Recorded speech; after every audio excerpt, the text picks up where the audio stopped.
Yo, hey, I'm Harley D, or otherwise Johan, and I'm just sitting here chilling with Jesse here in Boise, Idaho, on the streets and having a good old time. Hey, what's up, y'all? It's Jesse from Media in the Streets. I'm out here today with Harley, and we're gonna do a little video here on why he's out here and what he's about. So well, hoorah, man, hoorah!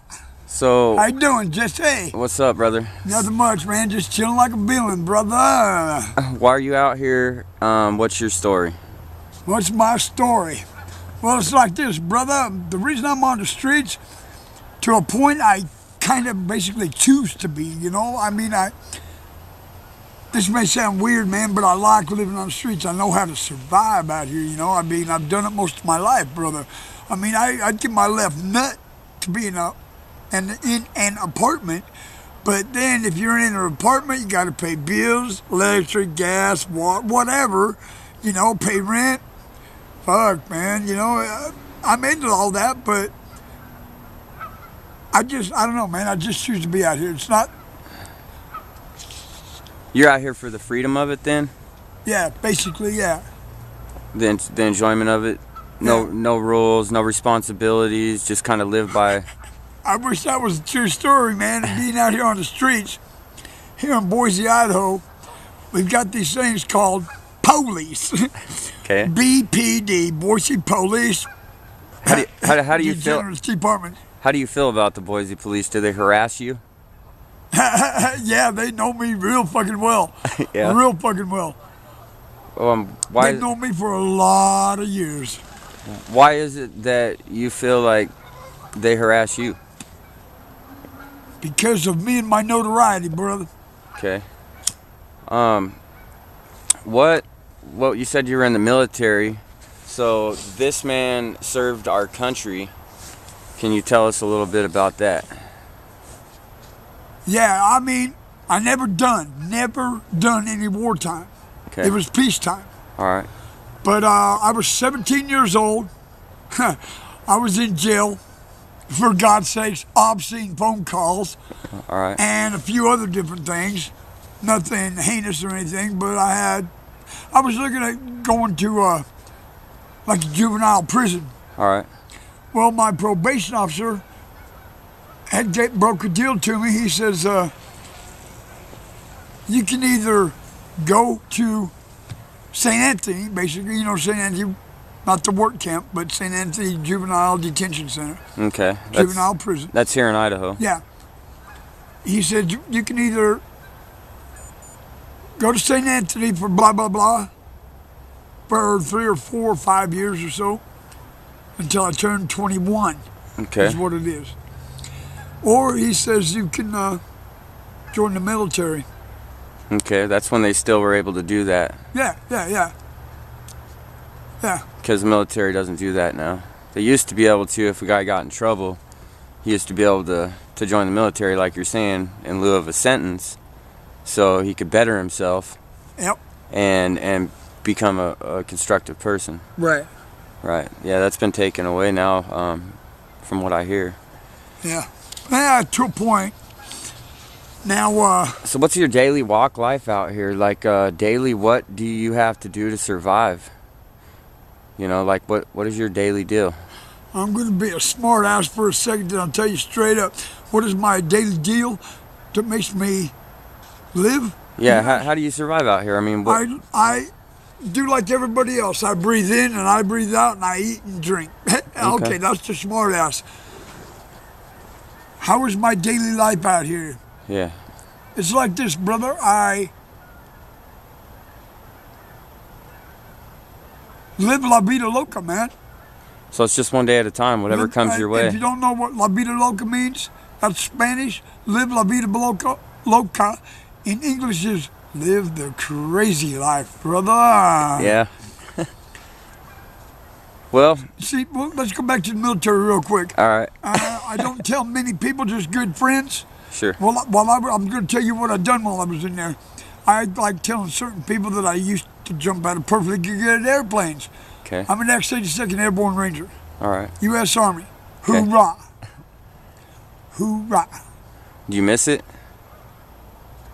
To a point, yeah. Yeah. Yeah. I never done, excuse me, I never done any wartime. Yeah.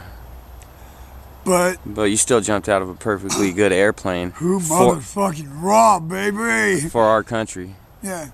For the United States citizens. Yes. How do you feel about people that pass you by? Because I know you on a personal level, so I know that you're a good person. Hoorah. And I know that you're that good person thing, you brother. know, you're a good human being. Hell yeah. Hoorah. And you serve this country, so how does it feel to you when people walk by and stick their noses up at you? Dude, because you see that out here. You're a person too.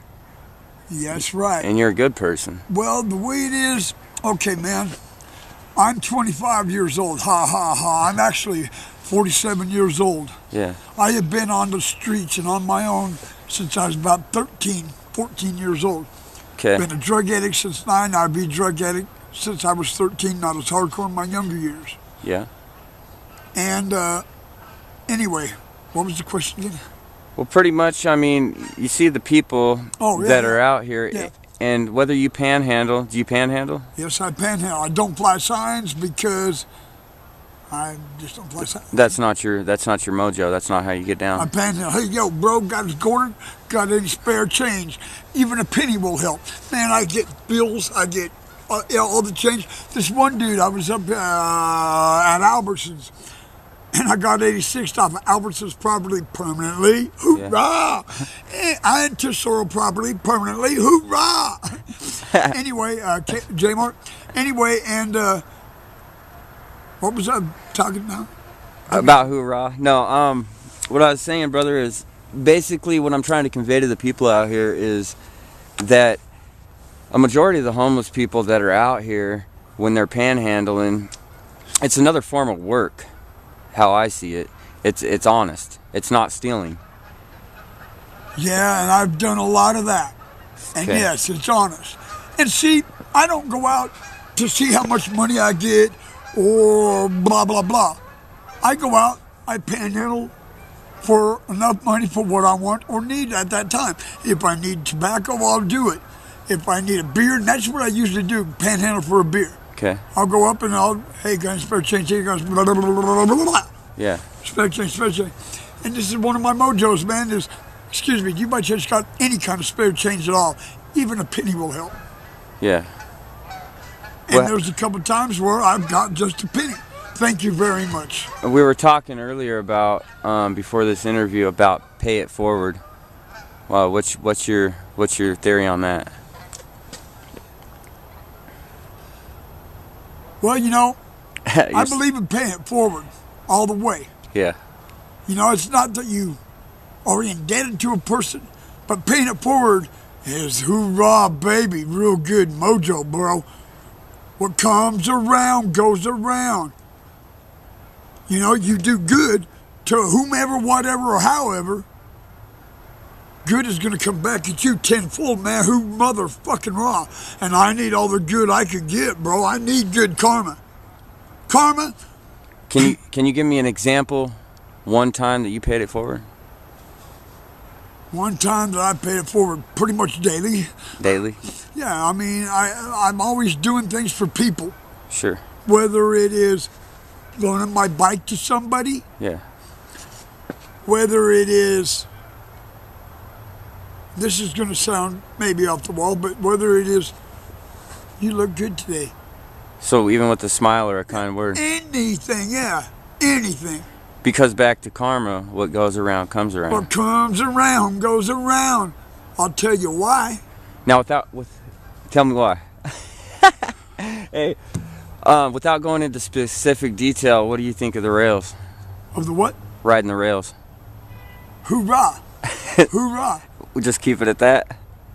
No, I'll get a little bit more into detail. Hoorah, I like riding the rails. It's been a long ass time since I have. But You think things have changed since the late 90s? Oh, tremendously. Even riding the rails, riding a bicycle down the road, fucking at a blink of an eye, brother. All right. I guess my last question, man, is there anybody out there that you would like to tell you love, or Merry Christmas, or anything like that before we clip this video? Yeah. For anybody that knows me and that I know, for anybody that knows me or that I know, I want to wish you all a very, very Merry Christmas, a very, very Happy New Year, and I hope your New Year is a lot better for you, or however, in the future. I love you all. To my family, to my daughter Crystal Dawn, sweetheart, I love you. With all my heart and soul, you're fabulous. As for my grandson Dante, Crystal's son, I love you, baby boy. I think of you all the time. As for anyone else that knows me, that'll see me on this, hoorah, I love you all. Is that all you got, brother? That's all I got. Hoorah! All right. Hey, man. Just want to say I love you and who you out here chilling with, who you out here Mac chilling with. Hoorah! Jesse with Media on the Streets, baby. Peace. Peace. Jesse.